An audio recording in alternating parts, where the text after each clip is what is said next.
You're listening to the Jefferson Exchange. Thanks for joining us. The JX starts today with the debrief, where JPR reporters discuss the stories they've been covering this week, including an update on Grants Pass homelessness 1 year after a Supreme Court ruling, how SOU is facing a budget deficit, and lions, guns, and meth, oh my.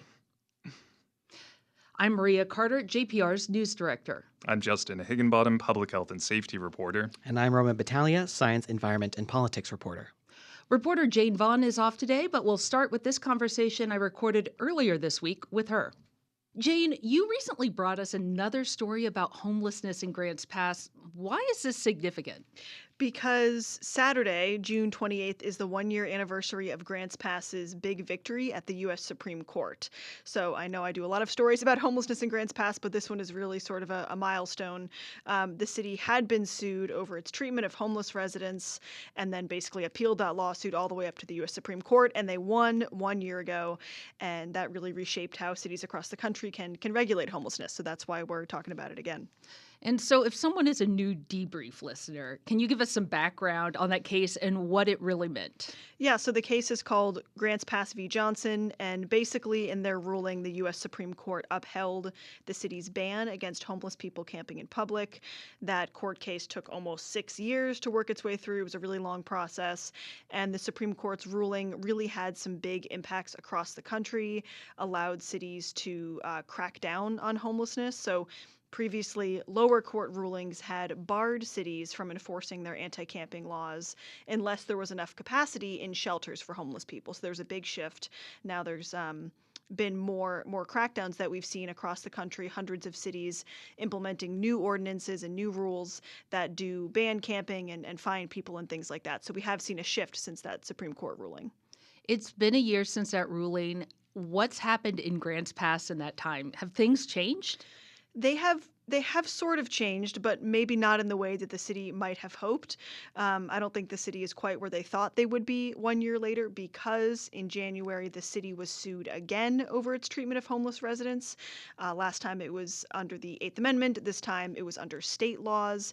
And as part of that new lawsuit, the city is once again under a court order saying it can't enforce its public camping laws except in some parks. So things are different, but fundamentally the same Somewhat in a lot the of same. ways. There are now homeless people back in the public parks again. They had been cleared out after the ruling. And a judge in this case has ordered the city to create more camping spaces. So now there are 4 city-owned homeless camps right downtown. So now a lot of people are really frustrated, especially the people who live right downtown by these homeless camps. They say they have to call the police quite often. They've been dealing with this, fighting, drug use, noise, things like that. I talked to a bunch of homeless residents in the camps who are also frustrated and say the city isn't really doing enough to help them. I also spoke with Dr. Scott Nelson, who's the board chair of the homeless services nonprofit Mint, and he thinks that the city didn't really plan very well for once it won at the Supreme Court. That was really, I think, the lack of foresight amongst the city leaders, but also the community at large, is that we really needed to have a better plan, and we didn't. We were caught flat-footed. I also reached out to the Grants Pass mayor, Clint Scherf, who didn't respond to my request for comment for this story. But city councilors in general have said that the problem isn't the city, it's the state law that they're currently being sued under. They claim that that is the problem, that we need to get this state law repealed instead. That's House Bill 3115, which says that cities' public camping rules have to be objectively reasonable, which isn't really defined. So overall, I think a lot of people were really hopeful after their win at the Supreme Court. The tents were cleared out of the parks. They really thought that their homelessness problem would finally be solved. But now the big irony is that even though cities across the country can now crack down on homelessness, the city at the center of the case that led to that ruling cannot, and they're kind of still stuck. And it sounds like no one is happy there about it. Not really, no. Okay, well, what does Grants Pass plan to do next? So the city council recently approved a competitive grant program of up to $1.2 million, and the plan is to give that to a nonprofit or organization to basically help take some of the burden off the city. The goal is to create a low-barrier managed homeless shelter. The city currently doesn't have one, but that will take some time to get up and running, and it does seem like people in general are kind of struggling, especially especially in the downtown area. I tried to talk to the police chief, Warren Hensman, who declined to comment, but he had talked at a city council meeting back in May about these camps. He said his department has seen an uptick in violent assaults recently, and they're also dealing with limited staffing, so they've been struggling as well. Bottom line, it's not good. It's difficult to juggle everything that's happening around here, to maintain everybody's rights and to treat everybody with dignity and respect, but also be fair and firm in enforcement. It's not pretty out there, and it's very difficult on our team, the men and women of the Grants Pass PD. So definitely the city is working on it, but progress is slow sometimes. So we'll have to see what happens once this new grant program gets up and running and what happens next. Well, thanks so much for your coverage, as always, Jane. Thank you. That was JPR's Jane Vaughn. And Roman, you reported on the new budget for Southern Oregon University, which the Board of Trustees passed late last week. Could you tell us what's notable about the budget this year? Yeah, well, there is some bad news, some good news, and some other bad news. So the first bad news is that there's a $5 million deficit that the university has to deal with. The good news is that it's not as big of a deficit as the university has had to deal with recently. But the other bad news is that while it's not as big, the cuts are probably going to be harder. So we're going to have to see how That's they the handle ugly news, the good, The the bad, ugly and the news. ugly. There you go, yeah. yeah. Well, do we know what's causing this deficit? Yeah, I mean, the university primarily blames the state for a lack of support. The universities, I was trying to look it up, it looks like they wanted around $275 million increase in state funding this year to help with financial aid and stuff. But it looks like the state's expected to give them less than half of that.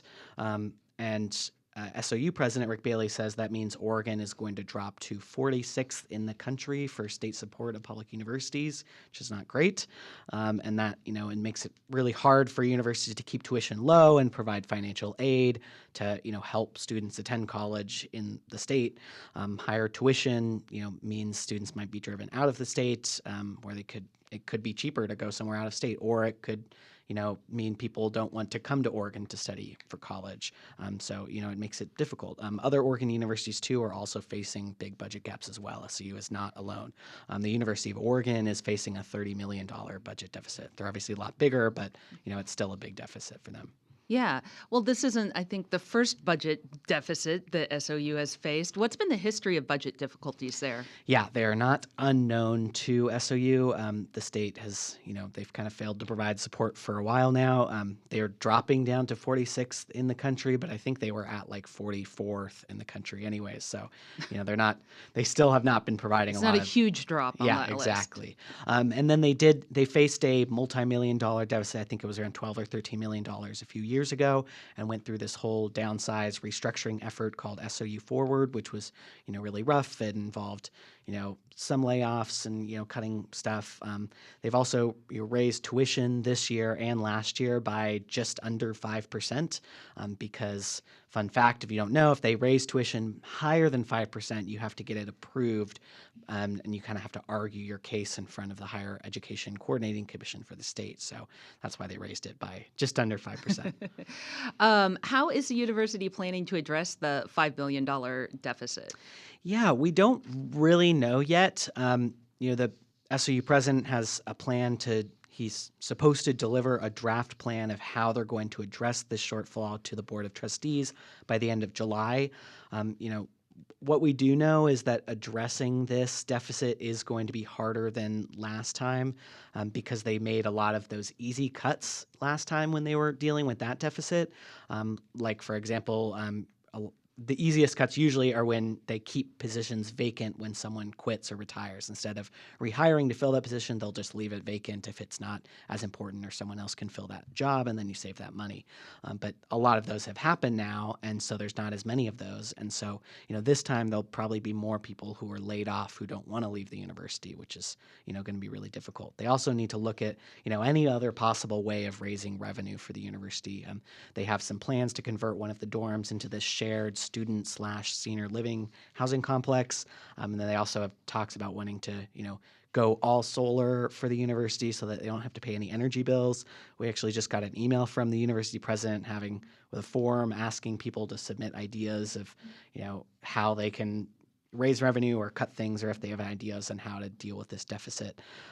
So it's kind of a fine line. You don't want to cut too much, and then nobody wants to come to university because there isn't enough here, but you also need to cut enough to cover that deficit by the end of the year. And we should mention here that JPR is licensed to SOU, but editorially independent. Justin, you had a feature about drama at a roadside zoo in Bandon. You've been covering this for a while, and it's kind of reminded, I think, some of us of Tiger King for reasons you're going to explain. But how did you first hear about this story? Right, yeah, the Tiger King story. So there'd been some rumors and tips for a while about the zoo. I think when you first started working here, we got kind of our first tips from I former wasn't employees. sure if where this story was going.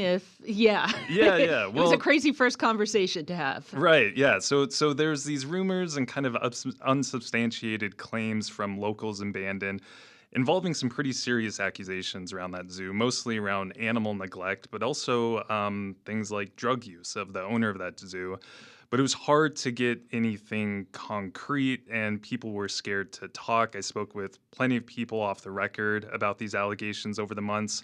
What I did have to go off for reporting were these USDA inspection reports. So federal inspectors had been citing the park over violation of animal welfare laws for a while. And those are pretty extensive. They talk about big cats like lions that looked underfed. They found freezers packed with dead animals, including a tiger. Didn't seem the zoo's attending vet was being consulted over sick or injured animals. There's also a lack of records of sales or deaths for animals, so animals would just go missing. So there was a lot there, and that's what I was basically reporting on at first. But then things escalated. What happened there? Right. So police raided the zoo this spring. It involved a bunch of agencies, state police, local departments, the IRS, even the Oregon Humane Society, which kind of uniquely has its own law enforcement agents. And that kind of broke the story open more. I was able to confirm some things I'd been hearing because, police didn't only find animals in pretty rough shape when they went there. They also found a lot of drugs and guns. So the owner, Brian Tenney, has this big unfinished house he's been building.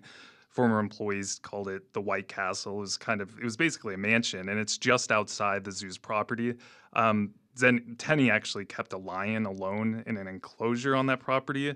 Not sure why, but police searched this house when they raided the zoo in May, and they found a decent amount of meth, 80 grams. They also found some paraphernalia that made officers think that the owner was selling drugs. And then they found a lot of guns, over 40 guns, and they found a lot of cash, over $1 million in a vault in this unfinished mansion. Oh, wow. So this was a pretty big operation. How long were police investigating the owner of the zoo? Yeah, so quite a while. Another thing about police actually serving a search warrant for the property is that it provided more details about their investigation, because their affidavit to apply for this warrant, that's now public, which I was able to look up. And it really paints a picture of police being aware, at least, of potentially illegal things happening at the zoo since 2023, around that time. So a couple of years ago, someone robbed the owner, and they took dozens of guns and $1 million in cash. That's Brian Tenney. The owner called the cops after this, and even the judge in that case said it was kind of strange the owner had that amount of cash on the property and not in a bank, but that itself isn't against the law. That case actually brought the FBI to the property, though, and a local detective started investigating Tenney from around this point, I think. The detective told other authorities, that he thinks Tenney was bearing buckets of cash and documents on the property. So the zoo was on authorities' radar, and then state police were getting these USDA inspection reports sent to them from PETA, the animal rights group. And last fall, they started planning how they would actually raid the zoo. It's a big job. They would be dealing with hundreds of animals, some very dangerous animals. So a lot of preparation went into this. And you were able to speak with former employees on the record. What did they have to say? Yeah, so they were finally willing to go on the record, although to note that they're still scared of retribution, and they confirmed a lot of things that were in those USDA reports about animal neglect. They also had some stories about questionable financial things, like Tenney not wanting revenue from the park documented. And just a reminder, the IRS was involved in serving a search warrant for the property. So far, Tenny's been charged on drug charges, and all the animals at the zoo have been rehomed and sent to sanctuary. So for now, at least, the story for the animals is over. Well, thank you so much, Justin. We'll continue to follow that story as it moves forward. And that's it for the debrief this week. Thanks for listening. You can reach the newsroom with comments on our coverage and suggestions for things we should cover in the future through our news tip line. That's on our website, ijpr.org. And you can find this program and more at jeffexchange.org or on your favorite podcast platform.